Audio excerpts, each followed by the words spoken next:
क्या आप लोगों को कभी ऐसा लगा है कि दुनिया में जितनी भी प्रॉब्लम्स होती है वो सिर्फ आप ही के लिए बनी है ना? जितनी भी प्रॉब्लम्स है वो सिर्फ और सिर्फ आप ही के साथ होती है। फॉर लाइक आप कोई भी काम करना चाहते हो, फॉर लाइक स्टूडेंट्स जो है वो जब पढ़ने जाते हैं तो उसी टाइम जो है आपके मोबाइल में टिंग टिंग रिंग आती है, व्हाट्सएप मैसेज, कुछ भी जो है मतलब इस तरह की चीजें है ना, बहुत सारी रुकावटें आती हैं, बड़ी बड़ी रुकावटें भी आती हैं। सो आपको ऐसा लगता है कभी कि जो है प्रॉब्लम्स जो है वो सिर्फ आप ही के नाम पे रजिस्टर हुए पड़े हैं, कि जितने भी प्रॉब्लम्स हैं उन सबका पता जो है वो आप ही का दे दिया गया है? लगता है? सो अगर आपको ऐसा लगता है तो ये वीडियो जो है वो सिर्फ आपके लिए है, क्योंकि यहाँ पे जो है मैं एक स्टोरी शेयर करने वाली हूँ आपसे। एक बहुत ही ज्यादा मोटिवेटेड स्टोरी है, ठीक है। एक सक्सेसफुल आदमी की स्टोरी है ये, एक successful Russian chemist, Russian scientist की ये स्टोरी है। सो ये स्टोरी है दिमित्री इवानोविच मेंडलीव की, जो एक रशियन केमिस्ट है, एक साइंटिस्ट है, जिन्होंने मेंडलीव पीरियोडिक टेबल जो है वो दिया है, बनाया है। सो बेसिकली हमें लगता है कि जितने भी साइंटिस्ट उन्होंने बनाया है, जो भी उनको काम करने में मेहनत तो मतलब लगता ही होगा, प्रॉब्लम्स तो आती होगी रिसर्च वगैरह करने में, कोई भी चीज देने में, कोई थ्योरी बनाने में, कोई भी रिएक्शन, ये सारी चीजें बहुत कॉम्प्लिकेटेड होती हैं। बट यही सारे प्रॉब्लम्स उनमें आते होंगे ना, जैसे कि थॉमस एल्वा एडिसन थे, उन्होंने 1000 टाइम ट्राई किया बल्ब के लिए, सक्सेसफुल उनको मिल गया, उसके अलावा कोई प्रॉब्लम्स नहीं थी उनके पास, है ना। बाकी सारे जितने भी प्रॉब्लम्स है वो सिर्फ हमारे साथ होते हैं, तो ऐसा नहीं है, ठीक है, ऐसा नहीं है। मुझे भी आज ही पता चला, मतलब ऐसा तो मुझे पता है कि प्रॉब्लम सबके साथ होती है, बट मेंडलीव की जो स्टोरी है वो मुझे आज पता चला। एक्चुअली जब मैं मेंडलीव पीरियोडिक टेबल को पढ़ रही थी, है ना, मुझे वीडियो बनाना था उस पर मेंडलीव पीरियोडिक टेबल पे, सो मैं उनके बारे में पढ़ रही थी। उनकी एक छोटी सी लाइन ने मुझे बहुत ज्यादा मोटिवेट किया। उन्होंने अपनी मदर को एक लाइन डेडिकेट किया, आपकी बुक में लिखा हुआ है वो लाइन, कभी पढ़ना, मैं वैसे पढ़ के भी सुनाऊंगी आपको। तो उस लाइन ने जो है मुझे अंदर से कहा कि मुझे जो इनके बारे में जानना चाहिए। और जब मैंने उनके बारे में पढ़ा, उनकी पूरी लाइफ की स्टोरी जब मैंने जाना कि कितने सारे प्रॉब्लम्स के बाद वो वहां पे पहुंचे हैं, तो मुझे लगा कि मुझे अपने स्टूडेंट्स को ये बात बतानी चाहिए। बिकॉज आजकल जो है बच्चे बहुत जल्दी हार मान जाते हैं, थोड़ी सी जो है ट्राई करते हैं, अरे ये करूंगा वो करूंगा ऐसे पढ़ूंगा, और जब वो नहीं हो पाता, एक बार फेल करते हैं, 2 बार फेल करते हैं, वो छोड़ देते हैं, ठीक है। बट लाइफ जो है वो गिव अप करने का नाम नहीं होता है। सो बेसिकली उन्होंने अपने बुक में लिखा क्या अपनी मदर के लिए, जब वो सक्सेस उन्हें मिली तो उन्होंने जो है अपनी मदर को एक लाइन डेडिकेट की थी। लिखा था उन्होंने कि she instructed with example, corrected with love and travelled with me to places, spending her last resources and strength. She knew with the aid of science, without violence, with love but firmness, all the superstitions, untruth and errors can be removed. ठीक है, तो उन्होंने ये बात बहुत छोटी, अपने जो मदर की सेक्रीफाइस थी उसको उन्होंने बहुत छोटा करके जो है आपको यहाँ पे बता दिया, ठीक है, कि उन्होंने जो है अपने बहुत उनको बचपन से सपोर्ट किया, एग्जाम्पल्स दिए, प्यार से समझाया, साइंस से उनका जो है कनेक्शन जोड़ा, ठीक है, और उन्हें बहुत ही प्यार के साथ जो है वो मतलब समझाया।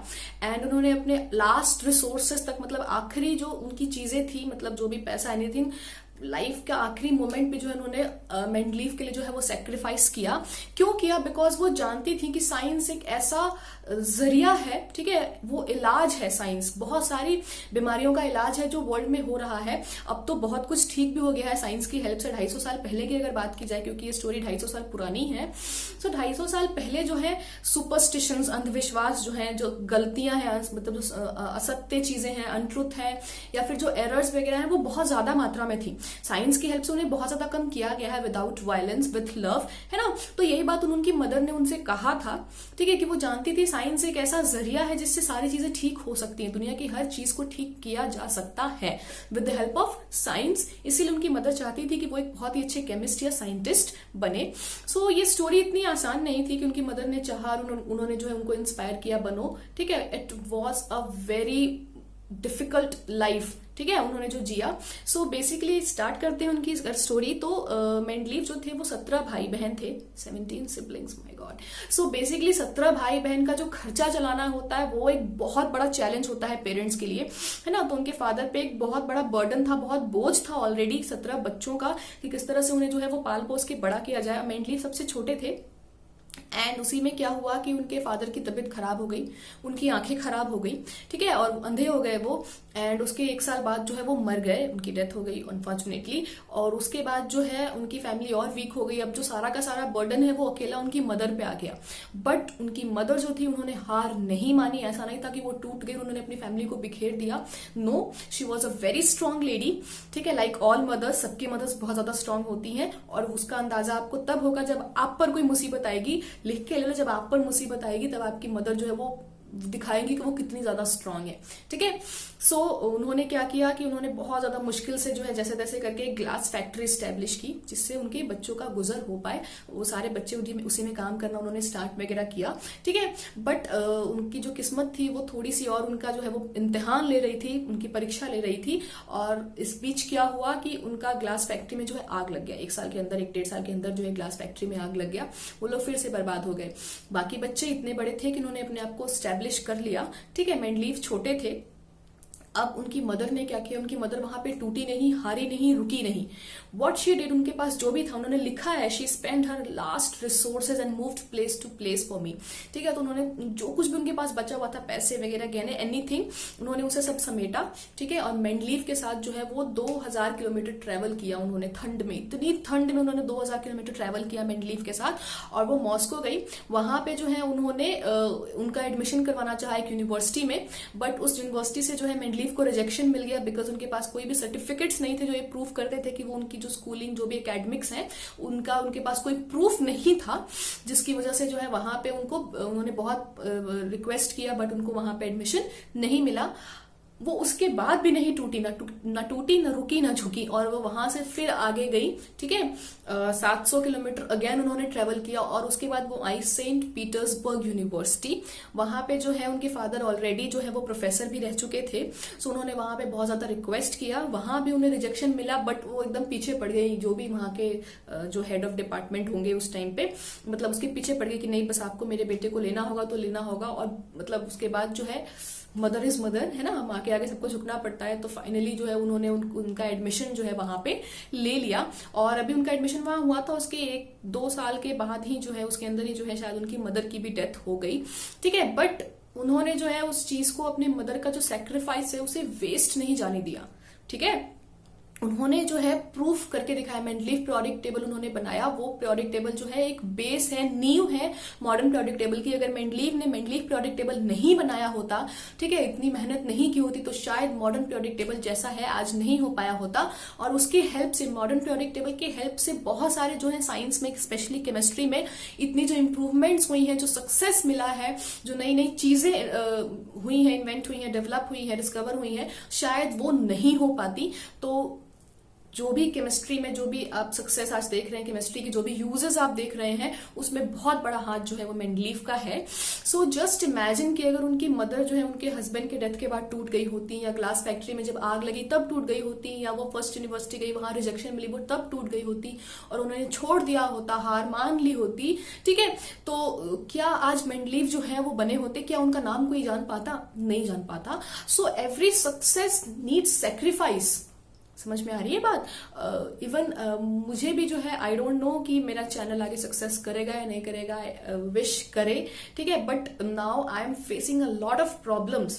ठीक है, आई थिंक हर यूट्यूबर ने फेस किया होगा बहुत सारी प्रॉब्लम्स जो है अपने चैनल को एस्टेब्लिश करने के लिए, उसको सक्सेस बनाने के लिए। इवन आई एम फेसिंग, ठीक है, कभी कभी जो है माय मदर नोज, कभी कभी जो लगता है कि बस बहुत हुआ, नहीं करना, है ना। मतलब कि रोज जब मैं वीडियो बनाती हूँ तो रोज there are hundreds of problems जो आती हैं, हंड्रेड्स ऑफ रुकावटें जो हैं वो आती हैं when I am making a video for you people. ठीक है, बट अगेन मुझे जो है इस तरह की स्टोरीज मैं देखती हूँ, है ना, या मुझे ध्यान में रहती हैं, या फिर मुझे ये पता है कि जब तक मैं सेक्रीफाइस नहीं करूंगी, जब तक जो है कहते हैं ना कि सोने को जितना आग में जलाते हैं वो उतना ही ज्यादा चमकदार होता है, उतना ज्यादा वो चमकता है। तो मैं सोने की तरह अगर निखरना है मुझे या आपको भी, तो आपको बहुत ज्यादा जलना पड़ेगा। ठीक है, हार्डवर्क की आग में जो है वो आपको जलना पड़ेगा। So this was a very interesting motivated story. मैं बहुत दिन से सोच रही थी कि मैं अपने स्टूडेंट्स के लिए कुछ मोटिवेशनल मतलब एक वीडियो बनाऊं। सो आज तो मुझे मेंडलीव पीरियोडिक टेबल पढ़ाना था, बट ये लाइन जो है मुझे बहुत ज्यादा मोटिवेट किया, एंड आई थॉट कि मुझे जो है आपके साथ शेयर करना चाहिए, इसलिए मैंने आपके साथ शेयर किया। बिकॉज आपके साथ ये रोज रोज भी होता है ना, कभी कभी जो है अब जैसे कि आपने मेरा वीडियो देखा, बहुत मोटिवेटेड फील कर रहे होगे, और अब आप क्या करोगे? अब आप सोचोगे पढ़ते हैं, है ना, बट जब आप पढ़ने बैठोगे बहुत सारी प्रॉब्लम्स आती होंगी, है ना। कभी मम्मा बुला लेते होंगे, है ना, कभी पापा कोई काम कर देते होंगे, कभी लाइट चली जाती होगी, है ना, गर्मी है, गर्मी में तो लाइट चली जाएगी तो पढ़ना पॉसिबल नहीं है आप लोगों के लिए ना। या फिर कभी फ्रेंड का मैसेज आ जाएगा, फ्रेंड कॉल करेगा, यहाँ क्वारंटीन में तो नहीं बट मैसेज आ जाएगा ना, तो इस तरह की चीजें आपको भी रोकेंगी, है ना। फिर आपके दिमाग में भी आएगा अभी तो बहुत टाइम है, स्कूल खुलेगा तो देखा जाएगा। Oh my God. उसके बाद ये जो नया एजुकेशन पॉलिसी में चेंज आया, इसने तो मतलब बस आप लोगों के हाथ में लड्डू पकड़ा दिए, राइट। एजुकेशन पॉलिसी में चेंज आ गया, अब हमारे लिए चीजें आसान हो जाएंगी। बहुत आसान हो जाएंगी यार बच्चे, तरीके को इजी किया गया है थोड़ा सा, और मतलब कि आपके लिए फ्रेंडली किया गया है ताकि आप चीजें सीखें।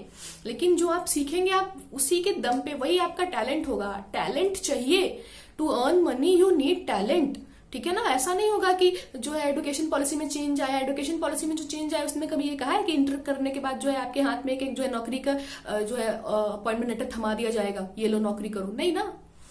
जॉब जो है वो आपको अपने दम पे लेनी है, and competition day by day जो है वो टफ होते जा रहा है। प्रोसेस इजी हो जाए, भले आपको पढ़ाने के तरीके, पढ़ने के तरीके वो इजी हो जाए, but you have to study. उसके अंदर का जो मटेरियल है केमिस्ट्री में जो पढ़ना है वो पढ़ना है ना। अब उसको अच्छे से पढ़ो चाहे बुरे से पढ़ो, पढ़ना तो है। और सबसे बड़ी बात की जो एजुकेशन पॉलिसी में जो चेंज आया वो इतनी जल्दी आने नहीं वाला है। It will take time, minimum 5 years, maximum 10 years। Government ने भी ये बात बोला है ना कि 5 to 10 years उनको टाइम चाहिए पूरी तरह से 100% इम्प्लाई करने के लिए, इम्प्लीमेंट करने के लिए, है ना। तो इधर तो 1-2 साल भूल जाओ, इधर जो अभी 9th 10th 11th 12th में है आप लोग भूल जाओ कि ऐसा कुछ होगा। और अगर ऐसा हो भी रहा है तो पढ़ना तो आपको पड़ेगा यार, ठीक है ना। तो ये सारे एक्सक्यूजेस वगैरह मत मारो। एंड मैं तो बोलूंगी कि it is a very golden chance. अभी आप रोज जो है ऑनलाइन क्लासेस आपके चलते होंगे ना, फिर यूट्यूब वगैरह से आप पढ़ते होंगे, आप खुद से भी अगर पढ़ते होंगे, जस्ट टेल मी कि रोज अब अगर आप 4 क्वेश्चंस नहीं बनाना चाहते हो, रोज अगर आप 2 घंटा पढ़ना नहीं चाहते हो, तो जब स्कूल खुलेगा और अचानक से मान लो जो 10th में या 12th में स्टूडेंट्स हैं जिनको बोर्ड फेस करना है ना, उनको बोलेगा आप 1 महीने बाद 2 महीने बाद आपका बोर्ड है, तो क्या 2 महीने में आप पूरे साल भर की पढ़ाई पढ़ पाओगे? और पढ़ोगे तो कैसे पढ़ोगे वो आपको ही पता है, आधा उड़ा उड़ा के पढ़ोगे, ठीक है। अभी जो आपके पास टाइम है हर चीज डीपली पढ़ने का, डीपली जानने का, उसको 10 बार प्रैक्टिस करने का, because at the end of the day आपको जो है आपका नॉलेज काम आएगा यार, ठीक है ना। तो नॉलेज आपको रखना पड़ेगा। नॉलेज आपको देने के जो तरीके बदले गए हैं, ऐसा नहीं कहा गया कि बिना नॉलेज के बच्चे को जो है वो नौकरी दे देंगे, कहा गया है? नहीं कहा गया है। आपको नॉलेज देने के तरीके में चेंज किया गया जिससे आपको नॉलेज और अच्छे से दिया जा सके। So moral of the story is कि आपको नॉलेज चाहिए। अगर आपको सक्सेसफुल होना है तो कैसे मिल रहा है, the way it doesn't matters, the matter is your talent, ठीक है। तो अगर आपको सक्सेस चाहिए लाइफ में तो आपका टैलेंट आपके काम आएगा। तो आप अभी से अपने टैलेंट को जो है वो निखारने की कोशिश करो। इन सारी चीजों में मत पड़ो कि एजुकेशन पॉलिसी में क्या चेंज आया है, कैसे चेंज आया है। It is important, I know क्या चेंज आएगा, बट वो धीरे धीरे आपको खुद समझ में आ जाएगा। अभी से जो है उस पर सारी चीजें की जो एजुकेशन पॉलिसी में चेंज आ गया आप उस पर जो है थोप के रिलैक्स नहीं, ऐसा मत करो, ठीक है। डू हार्ड वर्क जितना आप कर सकते हैं। जो स्टूडेंट्स अभी भी पढ़ रहे हैं, है ना, अपने फ्यूचर के लिए, वेरी गुड, कैरी ऑन। और जो नहीं पढ़ रहे हैं please start your studies, because आपको पढ़ना पड़ेगा यार, अभी नहीं तो कैसे भी पढ़ना पड़ेगा, ठीक है। अगर जो भी चेंजेस आ रहे हैं उनका ये मतलब नहीं है कि आपको पढ़ना नहीं पड़ेगा। So just start. और अगर आपको पढ़ने में मन नहीं लग रहा तो आप इस तरह की कोई इंस्पिरेशनल वीडियो देखो, या फिर जिसे आप रोल मॉडल मानते हो उसकी लाइफ से इंस्पिरेशन लो। एंड सिर्फ इंस्पिरेशन लो मत यार, कुछ करो लाइफ में, ठीक है।